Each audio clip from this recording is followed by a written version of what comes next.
सुंदरबन में नदी के किनारे जमीन के कटाव के कारण यहाँ के रहवासी और किसानों को बहुत नुकसान हो रहा है। जिस तटबंध पे मैं खड़ा हूं, ये तटबंध कुछ साल पहले वहां हुआ करता था जहां पे आपको पेड़ दिखाई दे रहे हैं इस वक्त, और किसान की जो खेती के जमीन थे वो भी वहां तक थे। लेकिन जमीन में कटाव के कारण ये तटबंध यहां तक पहुंच गया है और किसान की जो खेती के जमीन है वो और पीछे चला गया है। इससे ना सिर्फ किसान जमीन खोया है, लेकिन उस जमीन से जो उत्पादन और कमाई होता था उसमें भी कमी आया है।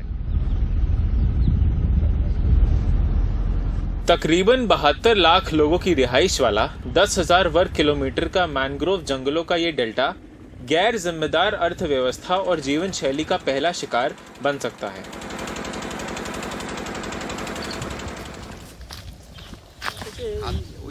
चौसठ साल के प्रशांतो बिस्वास ने पूरी जिंदगी सुंदरबन में गुजार दी। इस दौरान उन्होंने अपनी खेती की जमीन को सिकुड़ते देखा क्योंकि नदी जमीन को खा रही है।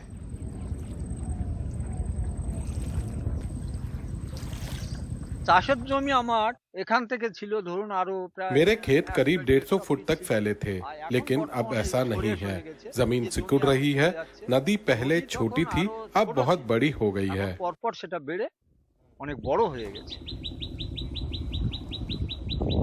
ये कहानी इकोलॉजी के लिहाज से संवेदनशील पूरे सुंदरबन की है, जहां जमीन खिसकने और नदी की गाद जमा होने से जमीन के समीकरण बदल रहे हैं। लेकिन असल में नदी की धारा में इंसानी स्तर पर बदलाव की वजह से सुंदरबन के भारतीय इलाके में समस्या बहुत ही गंभीर है।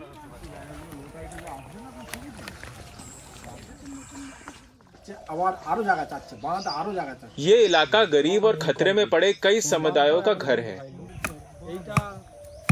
खेती ही उनका जीवन यापन का इकलौता जरिया है, लेकिन समंदर का स्तर बढ़ने से उनको बहुत सारी समस्याओं का सामना करना पड़ रहा है। पानी में खारापन बढ़ रहा है, रहने की जगह घट रही है।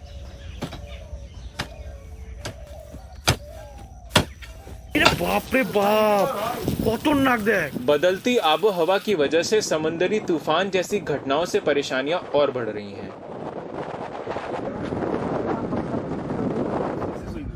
लेकिन दुनिया को प्रदूषित करने वालों को इससे कोई लेना देना नहीं है, जबकि ये आशंका जताई जा रही है कि तकरीबन 15 लाख लोगों को अपना घर बार छोड़ना पड़ सकता है।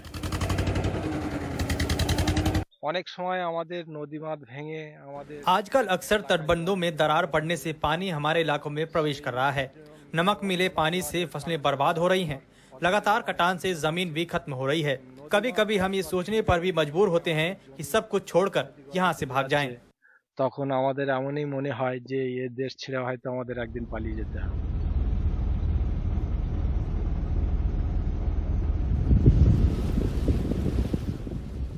हमारा आंखों के सामने बहुत जमीन और मेरा खुद का घर भी चला गया कुमिरमारी आइलैंड में। तो अभी इसके लिए हम लोग जिम्मेदारी नहीं है। तो मेरा ये प्रेयर है पूरा दुनिया का सामने, जो आप लोगों का जो पोल्यूशन का कारण से हम लोगों का जमीन, घर और हम लोगों का सब कुछ नदी का अंदर चला जा रहा है। 1967 से लेकर 2016 तक सुंदरबन को 210 वर्ग किलोमीटर जमीन का नुकसान हुआ। 1904 से देखा जाए तो जमीन 451 वर्ग किलोमीटर तक सिकुड़ गई। पिछले 40 वर्षों के दौरान इलाके की 12% तट रेखा को नुकसान पहुंचा है। कुछ इलाकों में तट रेखा 40 सेंटीमीटर के हिसाब से घट रही है। पिछले 40 वर्षों के दौरान इलाके की 20% तट रेखा को नुकसान पहुंचा है। कुछ इलाकों में तट रेखा 40 सेंटीमीटर के हिसाब से घट रही है।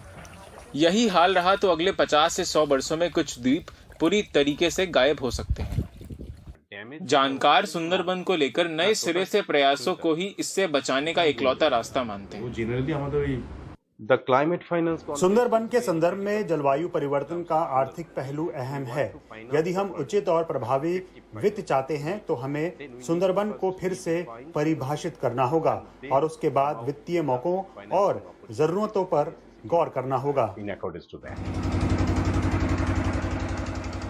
दुनिया भर में प्रदूषण के मामले में सुंदरबन जैसे इलाके में शायद प्रदूषण सबसे कम होता है, लेकिन अगर प्रदूषण की वजह से जो क्लाइमेट चेंज का समस्या है उसका असर हम देखने जाते हैं तो ऐसे इलाका में सबसे ज्यादा असर दिखाई देते हैं।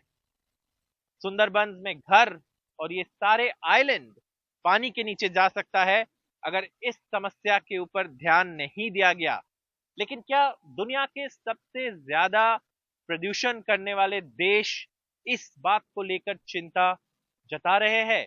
क्या कोई सोच रहे हैं कि क्या होगा यहाँ पे अगर प्रदूषण पे ध्यान नहीं दिया गया? और प्रदूषण से और क्लाइमेट चेंज से होने वाला नुकसान का भरपाई कौन करेगा? कैमरा पर्सन जीडी शंकर के साथ सुंदरबन से सौरभ गुप्ता, एनडीटीवी इंडिया।